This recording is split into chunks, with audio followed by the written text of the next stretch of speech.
NASA urine recycler, test 1, sample 1. It's the first water we've got out of the machine. This will allow astronauts to recycle their urine and sweat into beautiful, clean, clear drinking water. First sample, transparency, subpar.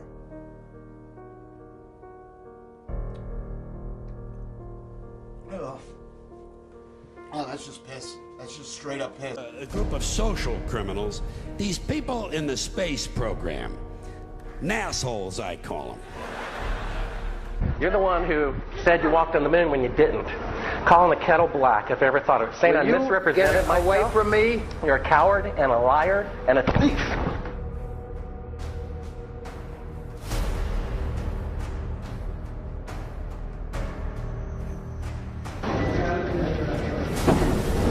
You want me to knock you in the head? Well, I want you to swear to God on the Bible that you walked on the moon. Okay.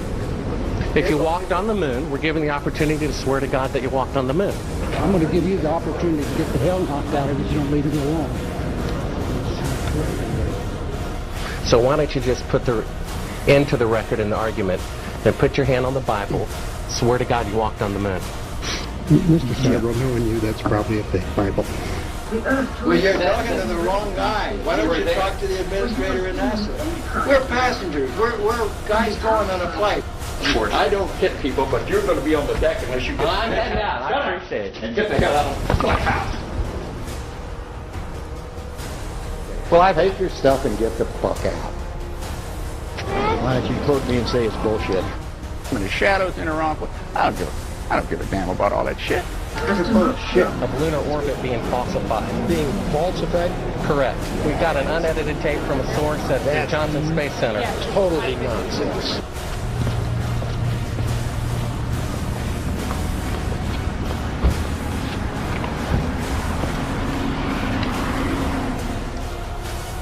Mr. Seibel, you do not deserve answers. If you show this publicly, you're open for a lawsuit. Okay?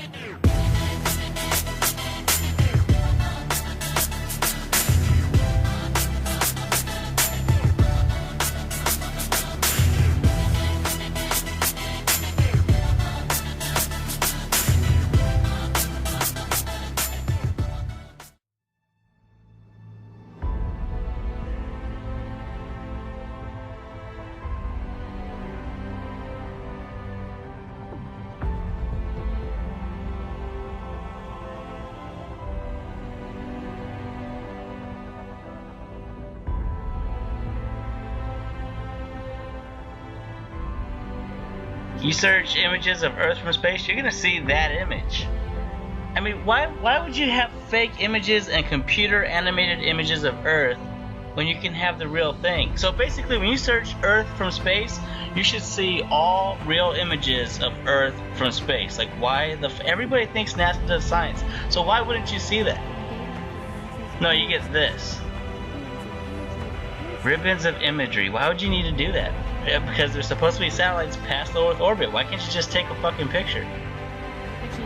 Okay, that's supposed to be real. That's Apollo 17's image of Earth, and they use it all the time, and nobody ever thinks about it. You're shown this. This picture is in every single science book. See that circle cloud formation? This picture is so distinctive. They use it on the covers of magazines. They still use it today. I saw it must be 3 weeks ago now, but I clicked on an article because it had this fucking image in it. They still use this picture to represent Earth. Photo painting. Photo painting. Photo painting. Photo painting. Photo painting. How the fuck would you know?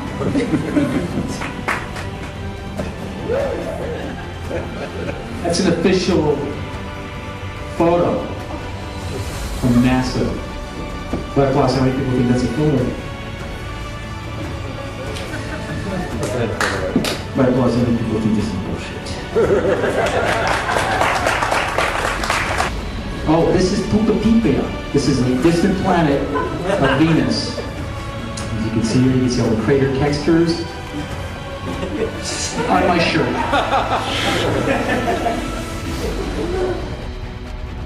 Yeah, all of those are supposed to be real. They're from Apollo 17. So basically, when you search images of Earth from space and you want to see a real picture, you're going to see that, and you're going to see other pictures from Apollo. How long ago were the Apollo missions?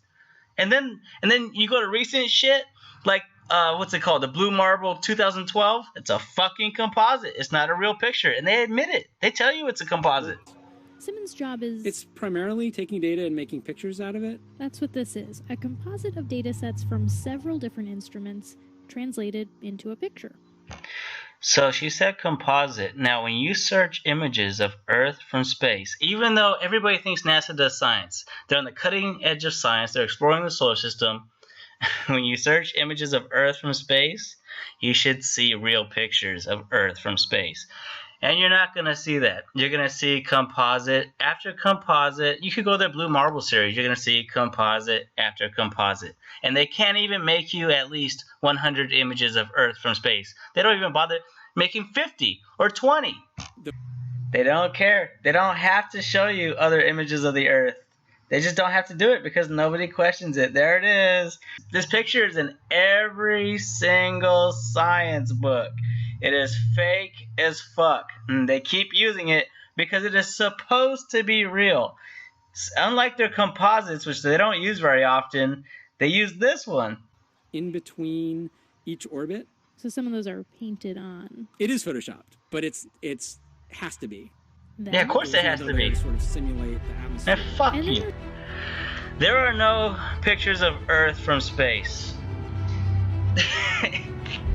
And this shows you that those GPS satellites do not exist. Because if those satellites existed, there would be pictures of the Earth from space. They would have the ability to do that.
It's a Chinese spacewalk.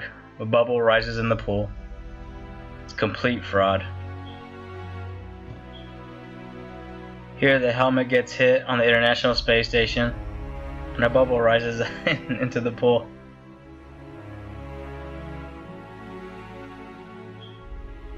This spacewalk from NASA isn't even a month old yet. And here's a bubble taking an odd trajectory because it's in a water pool. It even curves because the water is it's not motionless, it's moving.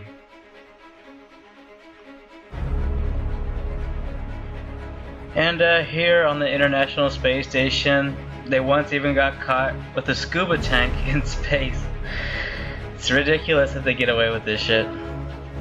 What's even more ridiculous about them filming spacewalks in a water pool, and spacewalks are impossible, is that the women for the hoax perm their hair.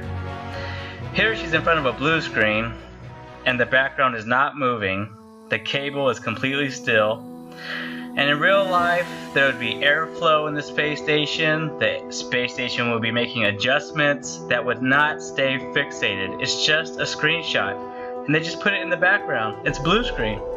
And her hair is permed for this ridiculous hoax. This is a video that I made about the absurdity with their hairdos. They perm their hair. It's ridiculous. Their hair stays fixated. The public doesn't notice that their hair is permed. And yeah, the women are completely ridiculous on the space station. In 0G, hair is moving through air. It behaves like hair moving through air. It does not stay fixated into position. And yet, when you watch them on the International Space Station and you look at their hair, it always stays in a particular position relative to their head, and it doesn't flop around naturally like it's supposed to. And here is Perm Lady Head. I mean, look at her. She looks like Medusa. She looks like she has fixated snakes coming out of her head. It's permed like that. Here and be pretty relaxed. Everybody has a hand. Here's another idiot. Her hair is completely fixated. It's a perm. It always springs back into that particular position. It's ludicrous. I mean, look at this idiot. She must be a Freemason or something. Because sometimes that's who they get to do these hoaxes. They're sworn to secrecy, and they're fucking pieces of shit.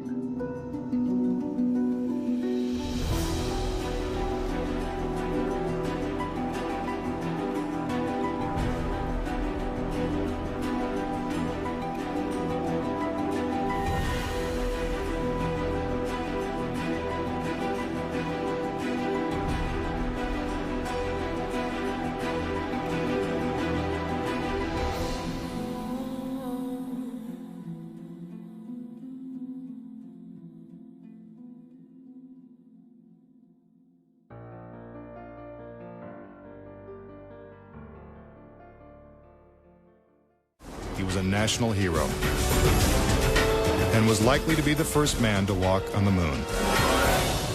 But Grissom was also an outspoken critic of the space program and was quoted as saying, "Someone's going to get killed." Unfortunately, Grissom's worst fears were soon realized. On January 27, 1967, 2 years before the first moon landing, Grissom and his crew boarded the Apollo 1 capsule for a full-scale simulation. The problems began almost immediately. First, the capsule's communication systems failed. You copy? No, I didn't read you, Chuck, at all. I can't read you, Chuck. You want to try the phone? How do we gotta get the moon? We can't pass between 3 buildings. I can't hear a thing you're saying. Suddenly, the capsule burst into flames with the astronauts sealed inside.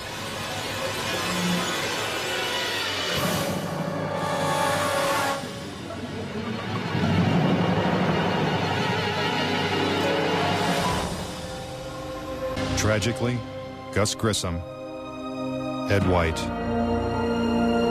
and Roger Chaffee lost their lives before ever leaving the launch pad.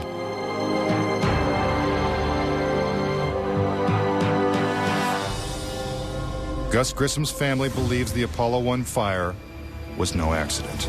I think it was intentionally sabotaged by someone. It's been a question in my mind, what was found in the accident investigation and how was that handled? Was the CIA involved or whoever? But it was done intentionally. Grissom's family doesn't know who was responsible for his death or why it happened. But they say NASA knows the truth. Gus gave his life for this program, and I feel like that it is up to NASA to come forward and give us a direct answer to what really happened. Were Gus Grissom and the Apollo 1 astronauts victims of a tragic accident? Or were they intentionally silenced because they knew too much? We may never know. The cause of the fire is still a mystery, and the capsule remains locked away at a military base. But Grissom wasn't the only Apollo critic to meet with a suspicious and untimely death. Thomas Ronald Barron was a safety inspector during Apollo 1's construction. After the fire, Barron testified before Congress that the Apollo program was in such disarray that the United States would never make it to the moon. He claimed his opinions made him a target. Has there been any pressure on you by NASA? Nothing. We were, my wife and I were somewhat harassed at home when the first thing broke some time back, but it's going away now. As part of his testimony, Barron submitted a 500-page report detailing his findings. There was a real fear that the program could be stopped dead in its tracks. Then exactly 1 week after he testified, Barron's car was struck by a train. Barron, his wife, and stepdaughter were killed instantly.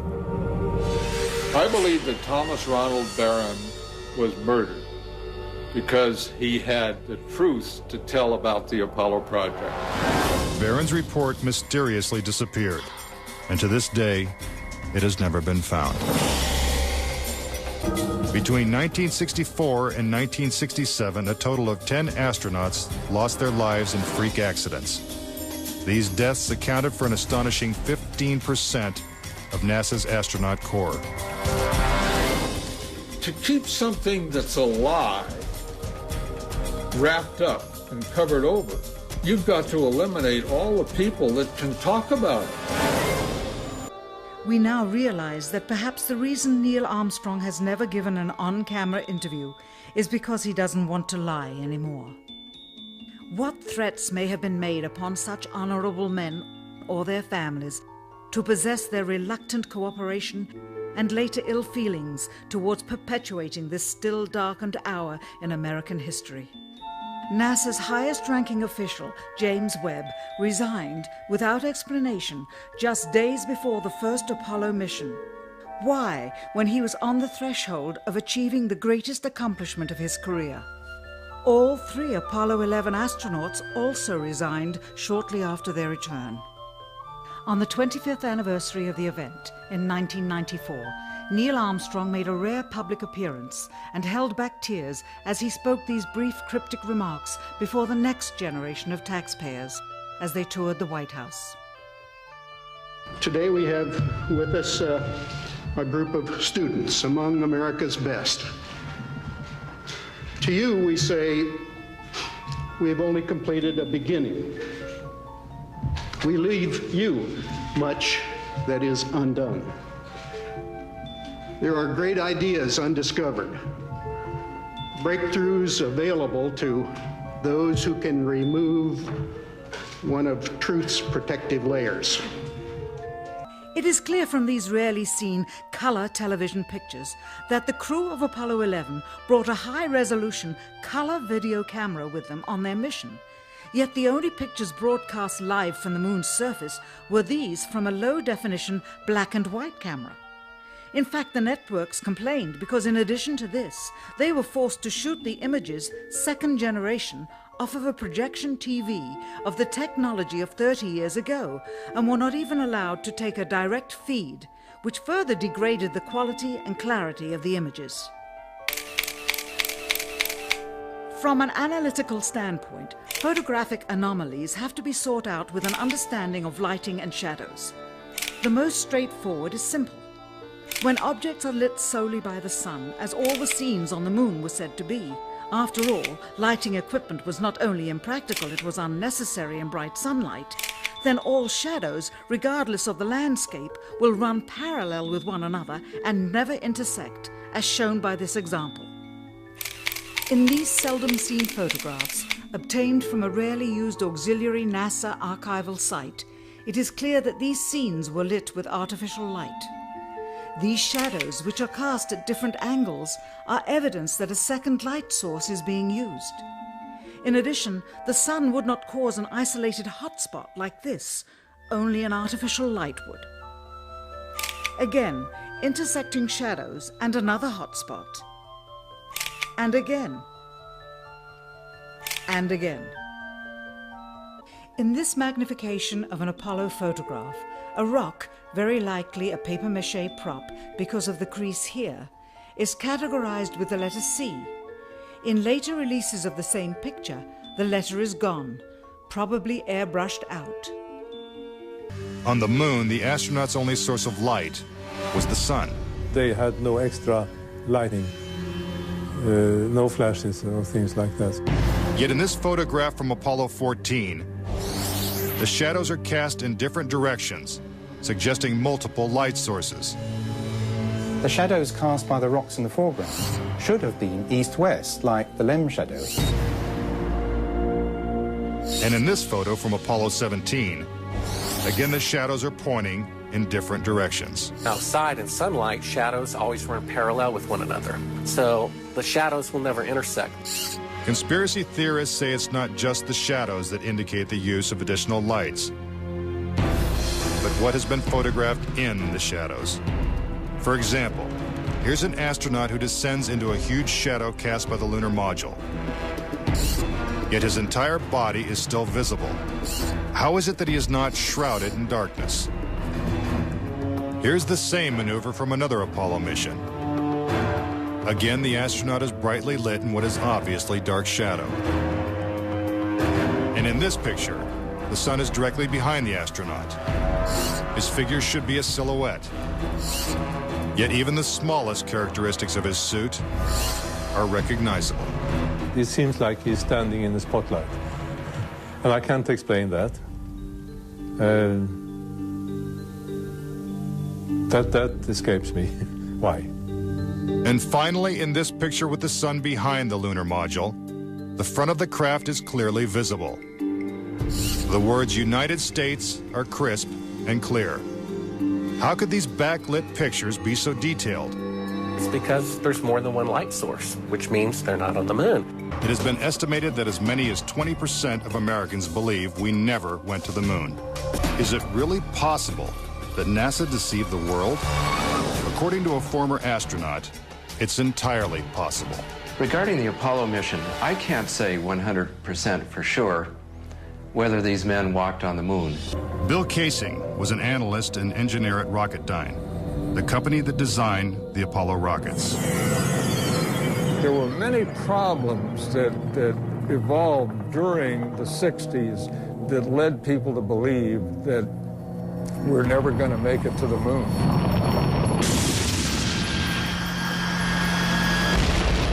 Casing observed that despite the clarity of deep space, the stars were missing from the black lunar sky. He saw the American flag waving, even though there is no air on the moon. And he discovered that there was no blast crater beneath the lunar lander, where its powerful rocket engine had fired.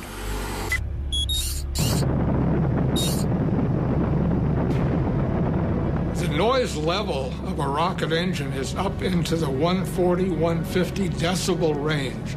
In other words, enormously loud. How would it be possible to hear astronauts' voices against the background of a running rocket engine? Picking up some dust. 30 feet, 2.5 down. Straight shadow. 4 forward, drifting to the right a little. Contact light. Okay, engine stop.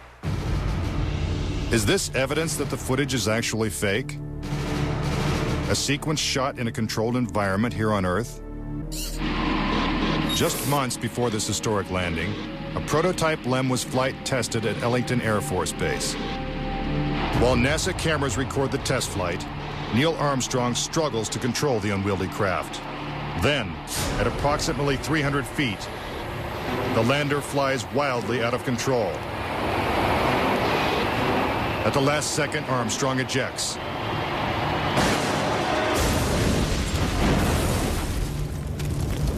And floats to safety. If the lander was so unstable and difficult to fly in the controlled environment of Earth, then how could the LEM land 6 times flawlessly in the alien environment of the Moon?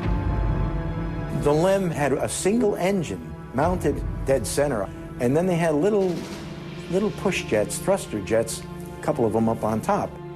This was supposed to control their attitude as they came down. Well, I'll tell you a secret. The instant you moved your tail in that cabin an inch, you would change the load pattern, it would begin to tilt, and it would start that thing spinning.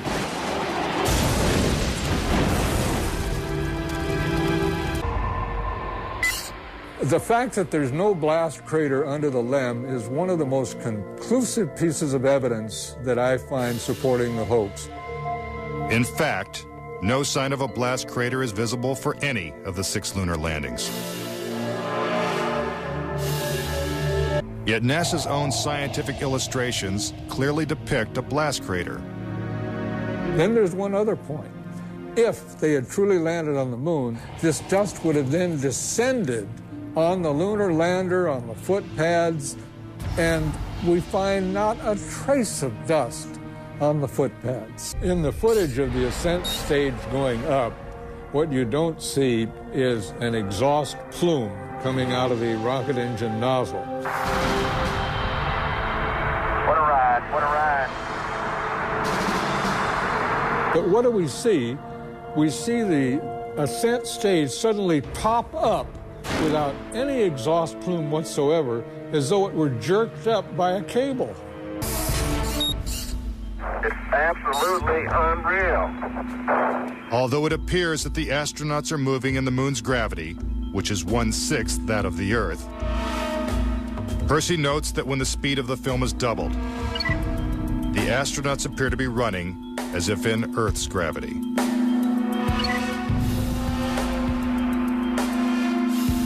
Also, when the footage of the lunar rover is doubled in speed, it looks as if it's driving here on Earth.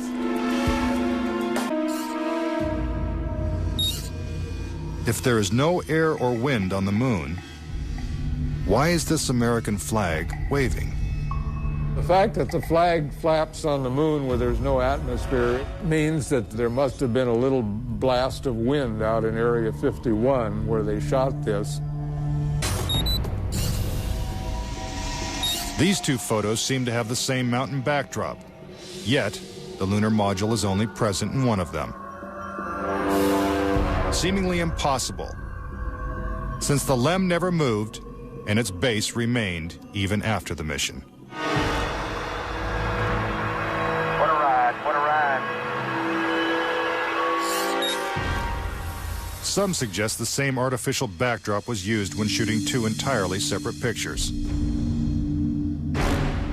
Background discrepancies are also apparent in the lunar video. The best evidence are some pictorial anomalies in the photographic record of the trip to the Moon. There is one for Apollo 16 where the same shot, the same hill, appears in 2 different days.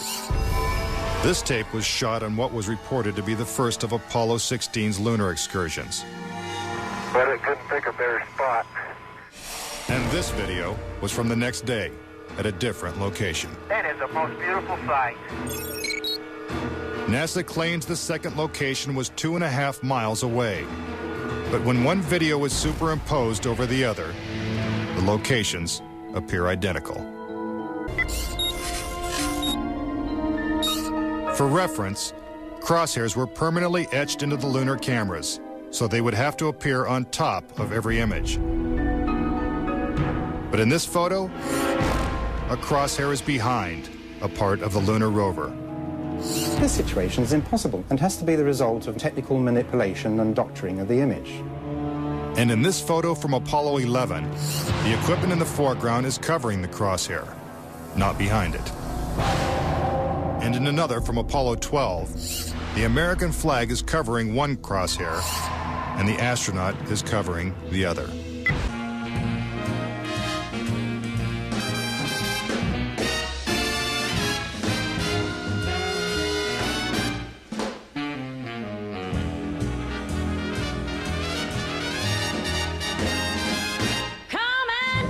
Trip in my rocket ship. We'll have a lovely afternoon. Kiss the world goodbye, and away we'll fly. Destination moon. We'll travel fast as a light till we're out of sight. The earth will be like a toy balloon. What a thrill you'll get riding on my jet. A destination moon. We'll go up, up, up, up, straight to the moon we two, high in the starry blue.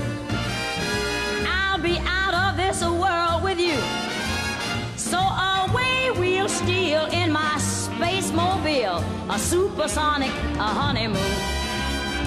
Leave your cares below, pull the switch, let's go, a destination moon.